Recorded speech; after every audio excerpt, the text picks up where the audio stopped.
గురుగారు, ధనుస్సు రాశి వారి సహజ లక్షణాలు ఏ విధంగా ఉంటాయి? జీవితంలో ఏం చేస్తే వీళ్ళకి కలిసొస్తుంది? ఏ విషయాలకు దూరంగా ఉండాలంటారు? ధనుస్సు రాశి వాళ్ళు కూడా రొమాంటిక్ పర్సన్స్.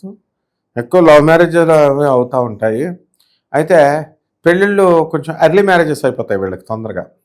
అండ్ వీళ్ళకి ప్రేమకి చాలా ఎక్కువ ప్రాధాన్యత ఇస్తారు మనుషులకి అంతా కూడా. కానీ పాపం మోసపోతూ ఉంటారు చేతుల్లో. అండ్ లవర్స్కి కొంతమంది బిల్డింగ్లే రాసి ఇచ్చేస్తారు, ఆ లెవెల్లో లవ్ చేస్తారన్నమాట, అనర్హుల్ని కూడా. కాబట్టి ఎక్కువగా ఇది మంచి బ్రహ్మాండమైనటువంటి రాశి, విజ్ఞానానికి సంబంధించిన రాశి కాబట్టి వీళ్ళు మహాజ్ఞానులు అవుతారు. అండ్ తెలివితేటలు ఆటోమేటిక్గా పుట్టుకతో వచ్చేస్తాయి. కొంతకాలం ఏదో పొరపాటున వాళ్ళతో వీళ్ళతో చెడ్డవాళ్ళతో ఫ్రెండ్షిప్ చేస్తున్న సహజ సిద్ధమైనటువంటి గురువుకు సంబంధించిన స్వక్షేత్రగతుడు ఈ రాశికి. స్వక్షేత్రగతుడు గురుడు. అందువల్ల వాళ్ళ తెలివితేటలు అవేకన్ అవుతాయి బయటికి. అవేకన్ అయ్యి వాళ్ళు చక్కగా నార్మల్ దాంట్లోకి వచ్చేస్తారు. And they are very open అనమాట. ఓపెన్ ఉంటారు. అండ్ హిపోక్రైట్స్ ఉండరు. మనసులో ఒకటి పైన ఒకటి అట్లాగా ఏమి ఉండదు. కానీ లక్ కూడా ఫేవర్ చేయాలి. కాబట్టి 26వ సంవత్సరం వచ్చేసరికి ఇద్దరు పిల్లల్ని కనేస్తారు.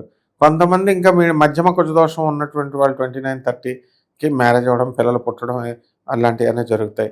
ఏది ఏమైనప్పటికీ వాళ్ళకి 50 సంవత్సరాల వయసు వచ్చేసరికి వీళ్ళకి బ్రహ్మాండంగా వీళ్ళ పిల్లలు అందరికీ పెళ్ళిళ్ళైపోయి మనవాళ్ళు కూడా 50 సంవత్సరాలకే వచ్చేస్తాయి. ఆ మనవళ్ళని వేసుకొని వీళ్ళు బయట తిరుగుతుంటే మీ పిల్లల తాతలాగా ఉండరు అనమాట వీళ్ళు. అంటే అంత యంగ్గా ఉంటారు.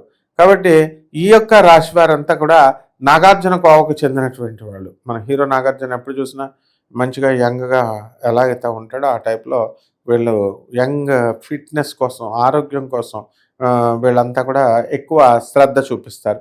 కాబట్టి సినిమా రంగంలోకి వెళ్ళాలి అని చెప్పేసి వీళ్ళు ప్రయత్నిస్తారు. కాబట్టి ఎడ్యుకేషన్ రంగంలో, మందుల రంగంలో. అండ్ వీళ్ళు చేయాల్సినటువంటి పూజ శివుడికి ఓం నమ శివాయ అంటూ మారేడాకు వేసుకుంటూ చక్కగా శివుడికి అభిషేకం చేసుకుంటూ వీళ్ళు కనుక చేసినట్లయితే బ్రహ్మాండంగా ఉండదు. వీళ్ళకి అనుకూలమైనటువంటి రోజు గురువారం. గురువారం నాడు 3వ తేదీ రోజున ఏ పనైనా కనుక స్టార్ట్ చేస్తే సూపర్గా అయిపోతుంది.